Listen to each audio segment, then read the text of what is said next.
오늘 본문은 예수님이 유대를 떠나 갈릴리로 가시는 도중 수가라 하는 곳에서 사마리아 여자와 나눈 대화의 일부분입니다. 요한복음 4장 23절 24절 이 말씀은 예배에 관한 아주 중요한 말씀입니다. 그런데 이 본문을 이해하기 위해서는 예수님과 사마리아 여인의 그 대화를 우리가 이해할 필요가 있습니다. 말씀이 길어서 우리 배경 이해를 위해서 좀 간략히 보도록 하겠습니다. 요한복음 4장 3절에서 7절 말씀인데요. 유대를 떠나사 다시 갈릴리로 가실새 사마리아에 있는 수가라 하는 동네에 이르시니 거기 또 야곱의 우물이 있더라. 예수께서 행로에 권하여 우물 곁에 그대로 앉으시니 때가 제 6시쯤 되었더라. 사마리아 여자 하나가 물을 길러 왔음에 예수께서 물을 좀 달라 하시니, 예수님께서 갈릴리로 가시는 도중에 피곤함을 느끼셔서 야곱의 우물이라는 곳 곁에 앉아 계실 때에 사마리아 여자가 우물가로 옵니다. 그 여인은 결핍함이 있었습니다. 어떤 결핍함이었느냐? 여러 가지 각자 개인의 사정이 있었어요. 좀 남들에게 말하기 부끄러운 그런 사정들이 있었습니다. 그래서 그로 인해 사람들을 피하기 위해서 홀로 아무도 찾지 않는 그 시간에, 일반적으로 물 깃는 그 시간을 피해서 혼자 이렇게 왔습니다. 이 제6시가 우리식으로 말하자면 정오 시간입니다. 햇볕이 가장 뜨거운 시간이죠. 그래서 이 여자는 혼자 옵니다. 사람들과 섞이는 것이 싫어서, 사람들이 자신의 이야기를 쑥덕쑥덕 하는 것이 싫어서 말이죠. 예수님은 여자에게 물을 달라 요청하십니다. 그런데 이 여인은 이 상황이 너무 싫었습니다. 피하고 싶어 했습니다. 왜냐하면 유대와 사마리아는 서로 상종하지 않으며 증오하는 사이였기 때문입니다.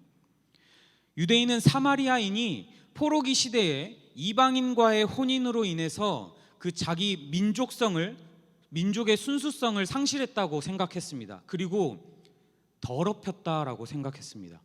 그래서 사마리아인들을 경멸했습니다. 그러면 사마리아인들은 어땠을까요? 에스라와 느헤미야 때에 예루살렘 성전을 보수하려고 유대인들이 와서 그 예루살렘 성전을 재건할 때에 사마리아인들이 찾아옵니다. 나도 너희 같은 민족이니 내가 너희를 돕겠다.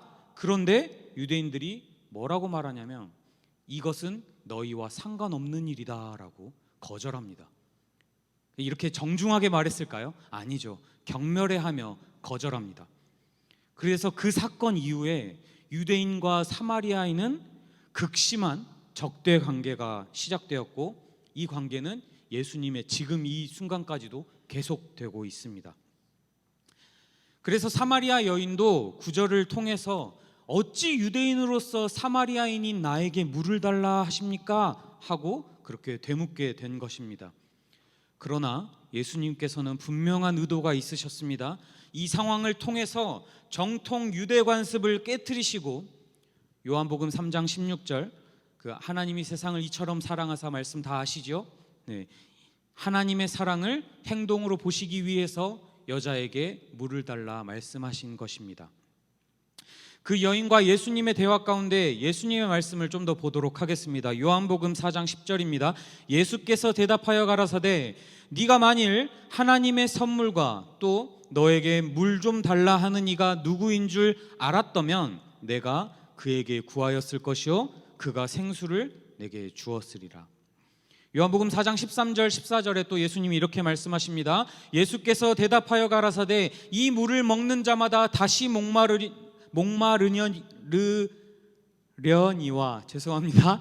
내가 주는 물을 먹는 자는 영원히 목마르지 아니하리니 나의 주는 물은 그 속에서 영생하도록 솟아나는 샘물이 되리라.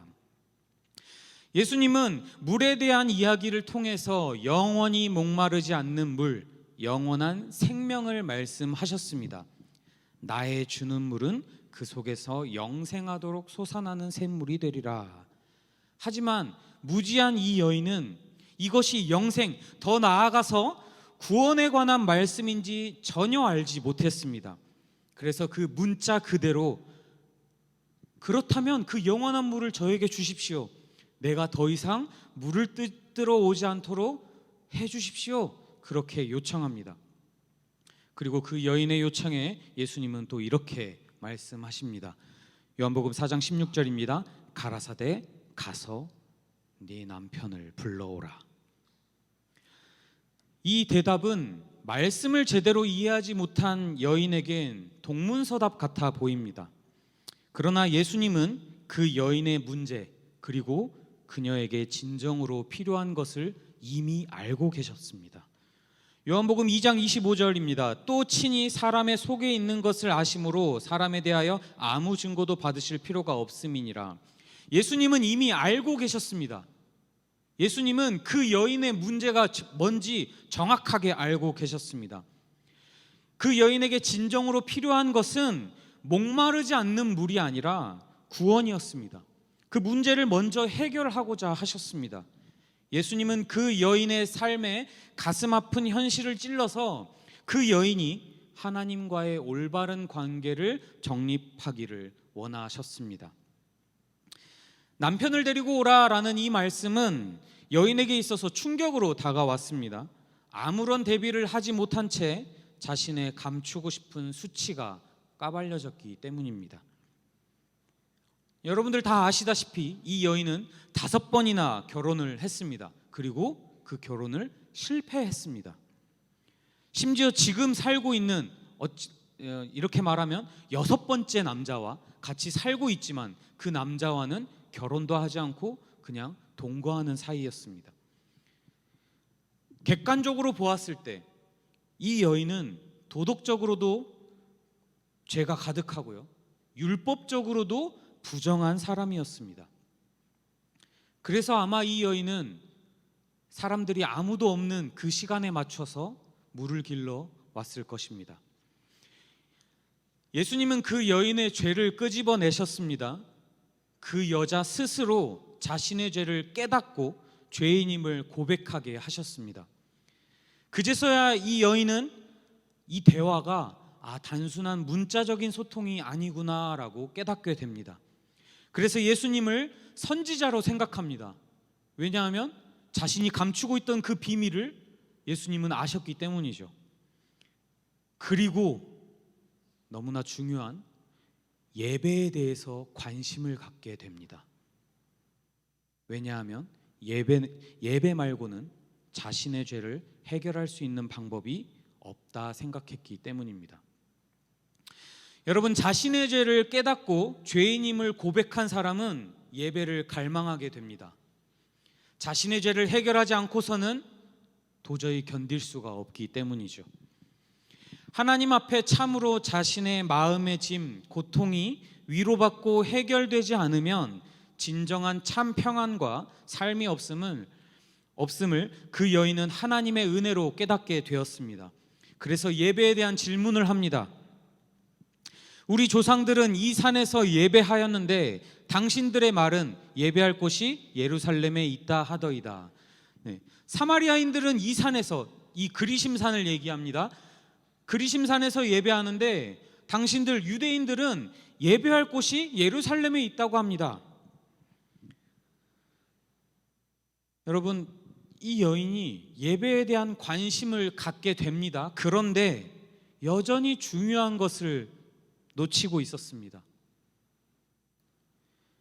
나는 죄인이라 나의 죄를 사함받기를 원하는데 어디에 가야 하나님을 만날 수 있습니까?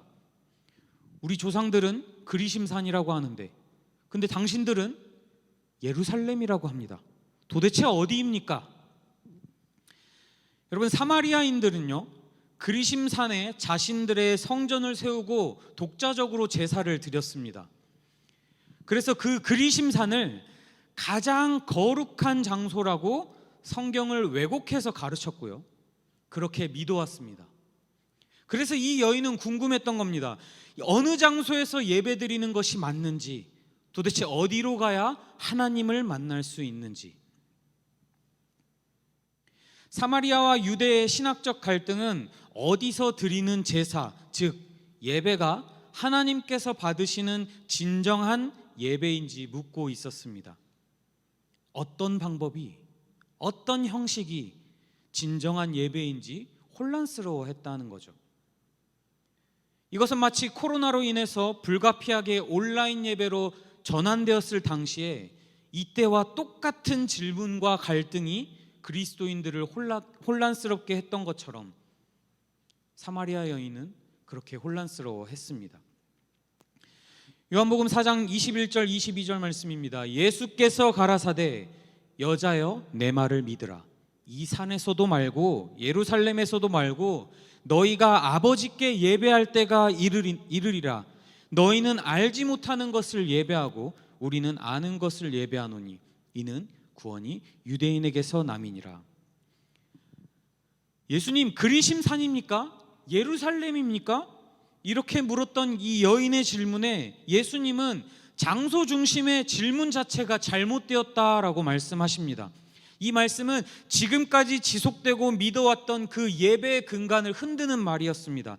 그리고 이제는 장소의 구애받음이 없이 메시아의 그 중보 사역을 통해서 하나님께 직접 나아가서 예배드리는 때가 되었음을 예수님은 가르쳐 주셨습니다.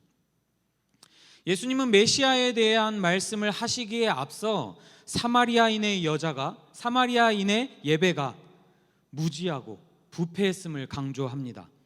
알지 못하는 것을 예배하고, 실제로 사마리아인의 예배는 이러했습니다. 열왕기하 17장 28절 29절 말씀을 보시면 이에 사마리아에서 사로잡혀간 제사장 중 하나가 와서 베델에 거하며 백성에게 어떻게 여호와 경외할 것을 가르쳤더라. 그러나 각 민족이 각기 자기의 신상들을 만들어 사마리아 사람의 지은 여러 산당에 두되 각 민족이 자기의 거한 성읍에서 그렇게 하여. 여러분, 사마리아로 이방인들이 이주해 왔을 때 이방신들도 같이 들어왔습니다. 그리고 제사장에게 여호와에 대해서 가르침을 받습니다. 그런데 여러분, 중요한 것은 이것은요 여호와를 믿어서가 아니었습니다. 그들은 미신적으로 여호와를 빼버리는 것을 두려워했습니다. 왜냐하면 그곳에 여호와를 예배드리고 있었기 때문이죠. 이방신들이 들어왔습니다. 그래서 이방신들을 섬기려고 하는데 여기서 예배드리던 그 여호와를 빼먹으면 자신들에게 뭔가 불이익이 생길 것 같아서 여호와도 그들 많은 신들 중에 하나의 신으로 생각했다라는 겁니다. 그래서 우상 숭배와 혼재된 예배를 여호와께 드렸습니다. 사마리아인의 예배를 통해서 우리는 거짓된 예배의 특징을 알 수 있습니다. 먼저 거짓된 예배는 내가 원하고 이해하고 싶은 것만 선택하고 나머지는 삭제해버리는 그런 특징을 가집니다. 사마리아인은 구약 성경의 처음 5권, 우리가 말하는 모세오경만을 성경으로 받아들이고 나머지는 모두 배척했습니다. 그들에게 있어서 하나님은 모세오경을 통한 하나님만이 전부였습니다. 그들은 잘린 성경을 가지고 있었기 때문에 그들의 종교는 사실상 잘린 종교나 마찬가지였습니다. 자신들이 원하고 이해하고 싶은 것만 예배했습니다. 그로 인해서 그들은 하나님에 대하여 정확히 알 수 있는 기회를 잃어버렸습니다. 두 번째로 거짓된 예배는 무지함의 특성을 가집니다. 호세아 4장 1절입니다. 이스라엘 자손들아 여호와의 말씀을 들으라. 여호와께서 이 땅 거민과 쟁변하시나니 이 땅에는 진실도 없고 인애도 없고 하나님을 아는 지식도 없고. 예수님은 사마리아인이 예배하는 대상을 알지 못하는 것이라 칭하셨습니다. 그 말은 하나님을 예배하지 않았다는 말과 같죠. 하나님을 아는 지식이 없어서 구약의 다른 부분에서 예배에 대해 가르치는 바가 무엇인지 사마리아인은 알지 못했습니다. 현대의 많은 사람들도 이와 같은 예배를 드립니다. 단편적인 성경의 말씀만을 가지고 왜곡하고 해석해서 하나님을 정의합니다. 하나님을 알고 싶은 갈망도 없습니다. 예수님을 잘 알지도 못한 채 예배합니다. 중요한 하나님의 말씀에는 관심도 없습니다. 하나님을 아는 지식이 없기 때문에 본질보다 비본질에 더 집중하고 집착합니다. 사마리아인은 무지한 채로 알지 못하는 것을 예배했습니다. 마지막으로 거짓된 예배는 미신적 우상 숭배와 같은 성향을 가집니다. 요한복음 3장에 언급된 것처럼 내가 먼저 거듭나고 모세가 광야에서 뱀을 든 것처럼 예수 그리스도께서 나의 죄를 대속하시기 위해 십자가에 달리시고 그리고 부활하셨음을 믿음으로 내가 구원받았기에 내가 새 생명을 얻어서 그것에 반응하는 예배가 아니라 그래도 주일에는 교회 가서 얼굴 비춰야지, 일주일간 내 마음대로 마음껏 살면서 하나님을 외면하다가도 주말이 되면 내 마음이 편하고자 주일에 와서 교회 와서 드리는 예배, 뭔가 주일 예배를 빼먹으면 나의 신상에 안 좋은 일이 일어나지 않을까? 그렇게 생각되어 드려지는 예배, 그것이 바로 사마리아 예배와 똑같았습니다. 요한복음 4장 22절입니다. 너희는 알지 못하는 것을 예배하고 우리는 아는 것을 예배하노니 이는 구원이 유대인에게서 남이니라. 예수님은 사마리아인과 다르게 유대인은 아는 것을 예배한다고 말씀하시죠. 유대인은 모든 구약 성경을 성경으로 받아들임으로써 사마리아인보다 비교적 하나님에 대해서 더 잘 알았습니다. 그리고 그들이 예배하는 대상을 명확히 알고 있었습니다. 성경에 의해서 지정된 장소 예루살렘 성전에서 예배를 드릴 수 있었습니다. 그러면서 예수님은 구원이 유대인에게서 난다는 이 말씀을 통해서 이스라엘이 하나님의 선민임을, 그리고 그 민족을 통한 계시가 하나님의 계시임을 인정하십니다. 마태복음 1장 1절에 이런 말씀이 있죠. 아브라함과 다윗의 자손 예수 그리스도의 계보라. 또한 갈라디아서 3장 16절 말씀입니다. 이 약속들은 아브라함과 그 자손에게 말씀하신 것인데 여럿을 가리켜 그 자손들이라 하지 아니하시고 오직 하나를 가리켜 내 자손이라 하셨으니 곧 그리스도라. 사도행전 4장 12절 다른 이로서는 구원을 얻을 수 없나니 천하 인간의 구원을 얻을 만한 다른 이름을 우리에게 주신 일이 없음이니라 하였더라. 하나님이 자기 자신을 이 세상에 계시하셔서 구원하실 때 이방인을 통하지 아니하시고 아브라함과 다윗의 자손, 즉 유대인의 자손에서 메시아가 나온다는 겁니다. 구원은 사마리아인에게서 남이 아닙니다. 유대인에게서 납니다. 그렇습니다. 예수 그리스도는 아브라함의 자손이요 다윗의 자손이요 유대인으로서 이 땅에 오셨습니다. 그러나 문제는 구원은 유대인에게서 났지만 많은 유대인이 예수 그리스도를 메시아로 영접하지 않았다라는 거죠. 혈통적으로 구원은 유대인에게서 났습니다. 그러나 유대인은 예수님을 영접하지 않았습니다. 그래서 이 복음은 이방인에게로 흘러가게 되었다는 겁니다. 구원은 유대인에게서 났지만 이 구원은 온 이방인에게로 흘러가게 되었습니다. 예수님은 구원이 유대인에게서 남이니라 이 말씀을 통해서 온 인류를 구원하게 된 놀라운 진리를 밝히십니다. 그리고 오늘 본문이죠. 요한복음 4장 23절 24절 말씀입니다. 아버지께 참으로 예배하는 자들은 신령과 진정으로 예배할 때가 오나니 곧 이때라. 아버지께서는 이렇게 자기에게 예배하는 자들을 찾으시느니라. 하나님은 영이시니 예배하는 자가 신령과 진정으로 예배할지니라. 예수님은 22절을 통해서 알지 못하는 것을 예배하는 사마리아인과 아는 것을 예배하는 유대인을 비교하셨습니다. 그런데 그 뒤에 아버지께 참으로 예배하는 자들은 신령과 진정으로 예배할 때가 오나니 이 말씀을 하심으로 인해서 아는 것을 예배하는 유대인 또한 참으로 예배하는 것이 아니다 라고 말씀을 하십니다. 유대인의 예배는 말씀을 통해 예배의 대상만 알 뿐이지 영적으로는 무지했습니다. 유대인은 형식적인 예배에만 치중했습니다. 유대인은 성령을 믿지 않았습니다.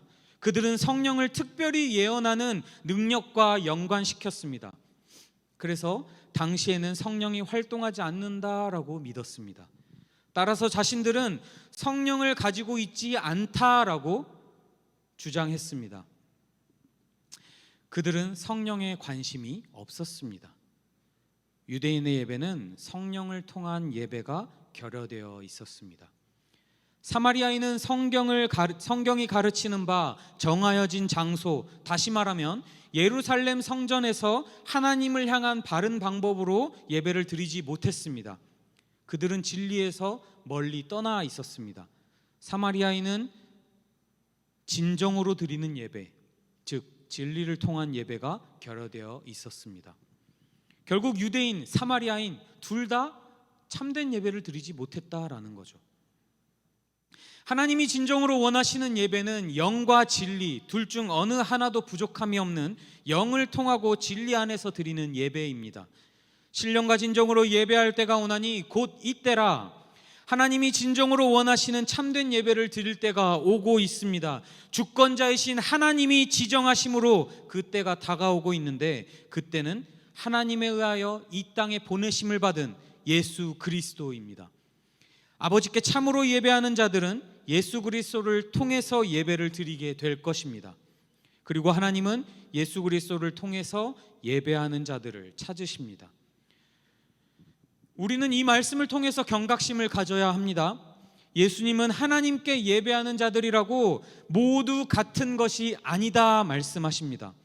사마리아인의 진리가 결여된 예배, 유대인의 영적인 것이 결여된 예배처럼 우리의 예배 또한 하나님이 요구하시는 예배를 드리지 못할 수 있습니다. 우리는 하나님께서 찾고 계시는 참된 예배자가 되어야 합니다. 하나님께서 찾고 계시는 참된 예배자가 되기 위해 우리는 영과 진리로 예배를 드려야 합니다. 사도 바울은 영적 예배에 대해서 먼저 우리가 영적 예배를 살펴보도록 하겠습니다. 로마서 12장 1절 이렇게 설명합니다. 그러므로 형제들아, 내가 하나님의 모든 자비하심으로 너희를 권하노니 너희 몸을 하나님이 기뻐하시는 거룩한 산 제사로 드리라. 이는 너희가 드릴 영적 예배니라. 하나님은 영이시라 말씀하십니다.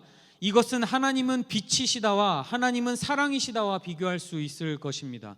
하나님은 영이시기 때문에 모든 한계를 초월하시고 사물, 장소에 국한되지 않으십니다. 또한 신령, 개역개정에서는 이것을 영으로 표기합니다. 영은 성령을 의미합니다. 그렇기 때문에 영적 예배, 영과 진리의 예배 중에 영적 예배는 성령을 통한 예배입니다. 우리의 육신과 관련된 예배가 아닙니다.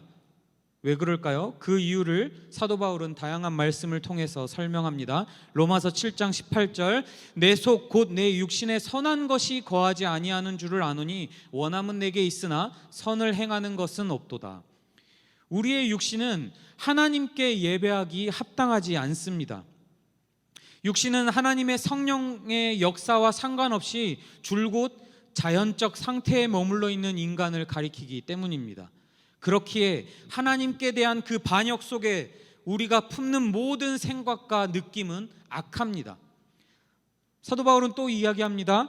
로마서 8장 7절에서 8절, 육신의 생각은 하나님과 원수가 되나니 이는 하나님의 법에 굴복치 아니할 뿐 아니라 할 수도 없음이라. 육신에 있는 자들은 하나님을 기쁘시게 할 수 없느니라. 우리는 스스로의 노력으로 절대 할 수 없습니다. 안 됩니다.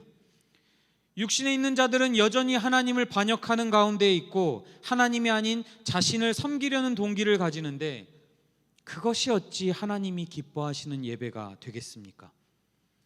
그런 사람이 어찌 하나님께서 찾으시는 예배자가 되겠습니까? 그리고 하나님께서 그 예배를 받으실 거라 우리는 어찌 확신하겠습니까?